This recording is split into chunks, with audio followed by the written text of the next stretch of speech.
Assalamualaikum Bapak, mohon izin waktunya sebentar boleh Pak? Waalaikumsalam warahmatullahi wabarakatuh. Boleh baik, silakan ada apa baik? Sebelumnya mohon maaf Bapak, apakah Bapak sedang tidak sibuk hari ini?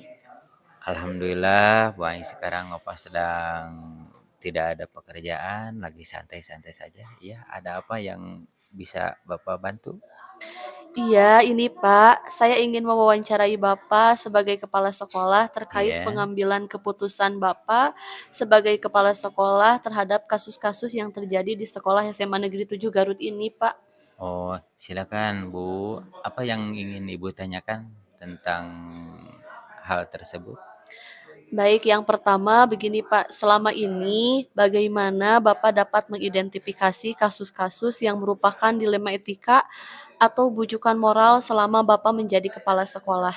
Nah, di dalam hal ini untuk mendapatkan identifikasi kasus-kasus ya, Bapak melihat dari sudut pandang moral dan hukum. Apabila kasus tersebut melawan hukum, gitu ya, nah maka sudah tentu ya benar atau salah. Namun jika masih dikatakan benar lawan benar, masalah tersebut adalah dilema bagi kita atau dalam etika tersebut. Baik Pak, selama ini bagaimana Bapak sebagai kepala sekolah menjalankan pengambilan keputusan di sekolah yang Bapak pimpin? Terutama untuk kasus-kasus di mana ada dua kepentingan yang sama-sama benar atau sama-sama mengandung nilai kebajikan. Nah, selama ini mungkin Bapak selalu mengidentifikasi kasus ya dari berbagai sudut pandang. Nah, kemudian menimbang secara matang. Namun yang paling benar dan keputusan tersebut menguntungkan atau menguntungkan banyak orang ya maksudnya, tidak ada yang dirugikan, maksudnya seperti gitu. Nah, Pak, untuk langkah-langkah atau prosedur seperti apa yang biasa Bapak lakukan selama ini?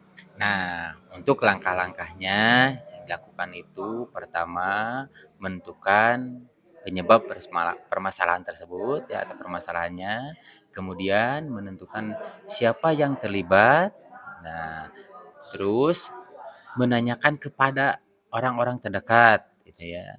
Selanjutnya berdiskusi dengan warga sekolah, membuat beberapa solusi keputusan, menimbang lalu menimbang dari berbagai sudut eh, sebelum memutuskan atau mengambil solusi satu atau dua tiganya tersebut. Kemudian hal-hal apa saja yang selama ini Bapak anggap efektif dalam pengambilan keputusan pada kasus-kasus dilema etika, Pak? Nah, Bapak melakukan analisis kasus, kemudian menentukan solusinya sesuai dengan apa? Dengan peraturan dan norma yang berlaku, gitu. Nah, dan mengedepankan kepentingan umum. Jadi jangan sampai egois atau mungkin kepentingan pribadi secara emosional sendiri seperti gitu.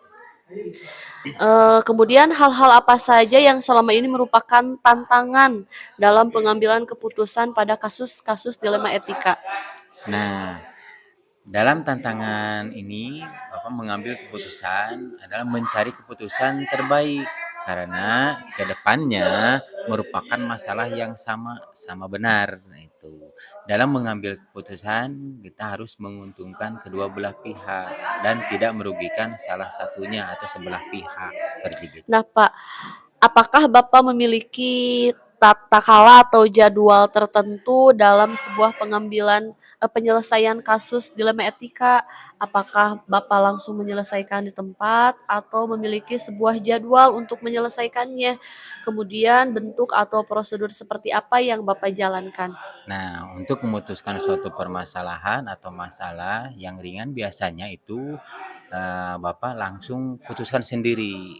Nah, tapi ya jika masalah itu berat, nah Bapak sendiri akan melakukan apa maksudnya itu sesuai langkah-langkah yang di disebutkan sebelumnya. Jadi sesuai langkah-langkahnya itu ya. Nah, seperti di sini yaitu menentukan penyebab permasalahan, kemudian menentukan siapa yang terlibat, menanyakan kepada orang-orang terdekat, berdiskusi dengan warga sekolah, bahkan sampai komite segala gitu kan untuk menentukan suatu permasalahan itu. Membuat beberapa solusi keputusan juga, menimbang lagi dari berbagai sudut. Nah, sebelum memutuskan atau mengambil suatu solusi atau keputusan seperti gitu. Nah, adakah seseorang atau faktor-faktor apa yang selama ini mempermudah atau membantu Bapak dalam pengambilan keputusan dalam kasus-kasus dilema etika? Nah, dalam mengambil keputusan, nah Bapak selalu mengajak warga sekolah. Nah, stakeholder ya, wali murid atau juga orang-orang yang mempunyai kedekatan personal dengan orang yang mengalami permasalahan itu. Hal ini atau hal itu akan banyak membantu dalam mencari alternatif solusi biasanya seperti itu.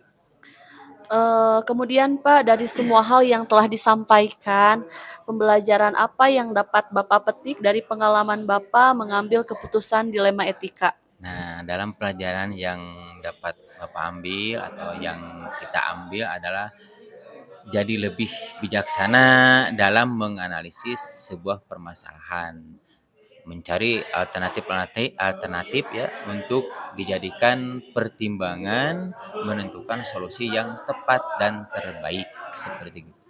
Baik, terima kasih Bapak atas waktu dan kesempatannya. Alhamdulillah, sekarang saya mendapatkan banyak pengetahuan baru, Pak, tentang Iya, bagaimana cara pengambilan keputusan sebagai pemimpin. alhamdulillah kalau begitu baik, moga-moga bermanfaat ya. Terima kasih Bapak juga.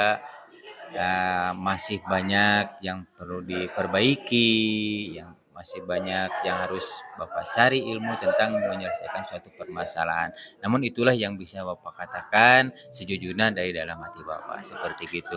Aturun baik, terima kasih. Amin. Baik Bapak, kalau begitu saya mohon izin undur diri ya Bapak. Iya. Wassalamualaikum warahmatullahi wabarakatuh. Waalaikumsalam warahmatullahi taala wabarakatuh.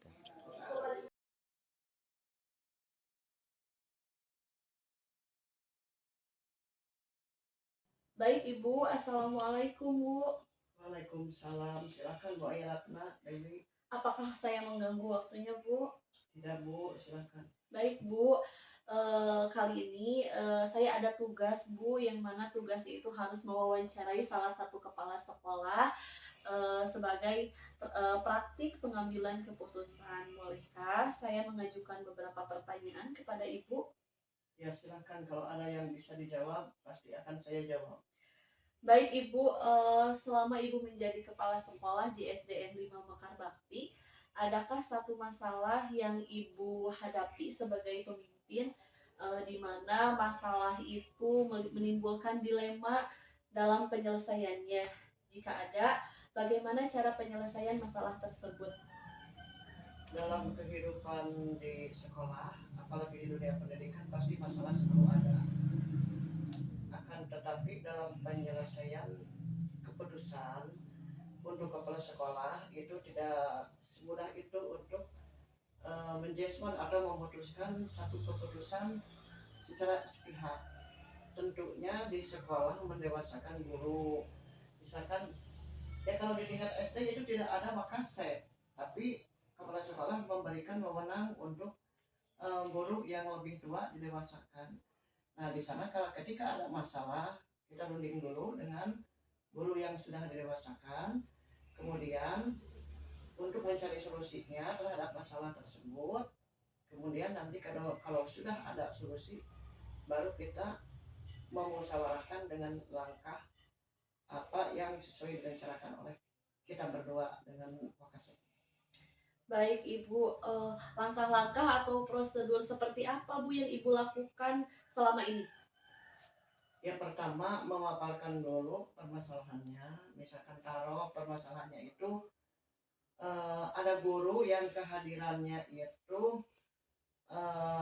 jarang masuk sekolah, seringkali tidak masuk sekolah, sehingga menimbulkan polemik di masyarakat terhadap dunia pendidikan.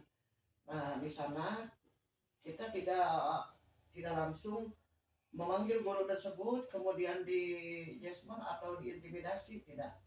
Kita musyawarahkan dulu dengan guru-guru yang lebih tua dulu, kemudian nanti dimusyawarahkan untuk semua rekan kerja di sekolah langkah apa diberi peringatan dulu misalkan guru tersebut atau diberi nasihat atau dalam rapat dimusyawarahkan atau ditegur secara tidak langsung misalkan seperti itu. Baik, kemudian Ibu, hal apa saja yang selama ini merupakan tantangan dalam pengambilan keputusan pada kasus-kasus dilema ITK tersebut, Bu?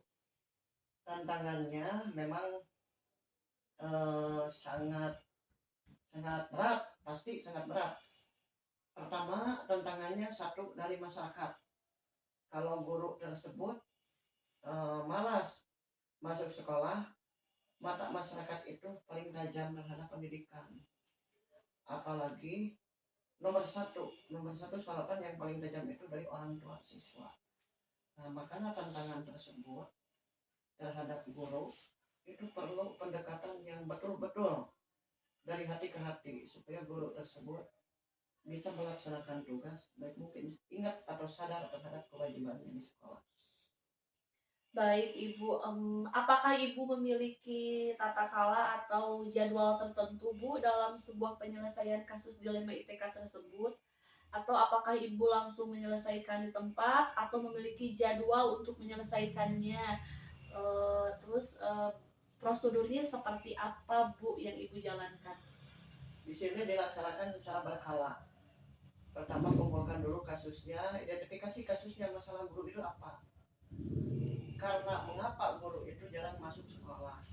Misalkan bisa kemungkinan ada problema di rumah tangganya atau terhambat di perjalanannya misalkan faktor transportasi. Nah itu dikumpulkan dulu permasalahannya. Setelah diidentifikasi, nanti dirundingkan dengan wakasitnya, dengan guru-gurunya. Seandainya solusinya secara internal itu bisa diselesaikan di sekolah. Tapi kalau masalahnya secara eksternal itu nanti akan dipanggil guru tersebut, kemudian dibawa ngobrol apa permasalahannya, diberi nasihat, dilaksanakan atau dipantau atau dimonitoring selama 2 atau 3 hari sekali. Itu secara berkala.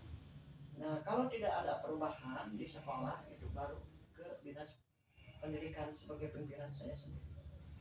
Baik, Bu, dari semua hal, oh iya, Bu, selanjutnya, adakah seseorang atau faktor-faktor apa yang selama ini mempermudah atau membantu Ibu dalam pengambilan keputusan dalam kasus-kasus dilema etika? Nah, untuk mempermudah permasalahan tersebut, yaitu kita duduk bersama dengan guru-guru, dengan orang tua, terjalinlah stakeholder yang baik, yaitu sekolah, orang tua, beserta anak didik dan masyarakat itu stakeholder untuk mengatasi guru supaya tidak mencuat ke publik guru tersebut. Ada masalah bisa diatasi di dalam. Di sekolah bisa menjaga dengan sama rekan. Nah itu nomor satunya. Jadi segala permasalahan akan mudah seandainya kita di sekolah itu terjalin duduk bersama serta bersatu untuk mengatasi masalah tersebut. Luar biasa sekali ya, Bu. Nah, Ibu, selanjutnya dari semua hal yang telah disampaikan, pembelajaran apa yang dapat Ibu petik dari pengalaman Ibu sebagai pemimpin dalam pengambilan keputusan dilema etika, Bu? Pengalamannya bahwa dalam mengambil setiap keputusan itu tidak bisa diputuskan oleh sendiri. Saya sebagai pimpinan tidak bisa. Saya mempunyai veto memutuskan masalah tersebut secara sendiri, tidak bisa seperti itu. Tetap kita butuh rekan kerja, kita butuh itu teman sejawat untuk tukar pendapat, untuk mengatasi permasalahan tersebut sehingga nantinya akan masalah yang berat itu akan menjadi mudah di sekolah, akan tercipta harmonisasi dalam dunia pendidikan. Baik, Ibu, percakapan yang sangat luar biasa ya, Bu. Terima kasih atas waktunya setelah saya mengajukan beberapa pertanyaan dan menyimak pendapat Ibu dalam pengambilan keputusan. Tentunya banyak pengalaman baru dan pengetahuan baru bagaimana nantinya saya terutama saya cara dalam pengambilan keputusan sebagai pemimpin. Iya, terima kasih juga Mbak Ayratna Dewi. Semoga sebagai calon guru penggerak di sekolah sini juga ada Bu yang sudah lulus guru penggerak, yaitu Pak Irfan angkatan ke-9 kemarin. Alhamdulillah dia itu sukses jadi guru penggerak. Semoga Ibu juga sukses jadi guru penggerak sesuai dengan apa yang dicita-citakan sampai program akhir CKP. Amin Ibu, terima kasih atas sharing pengetahuannya. Mudah-mudahan semuanya bisa saya aplikasikan. Kalau begitu saya mohon izin ya Bu untuk undur diri. Wassalamualaikum warahmatullahi wabarakatuh. Waalaikumsalam warahmatullahi wabarakatuh. Ya, hati-hati ya Bu ya di jalannya.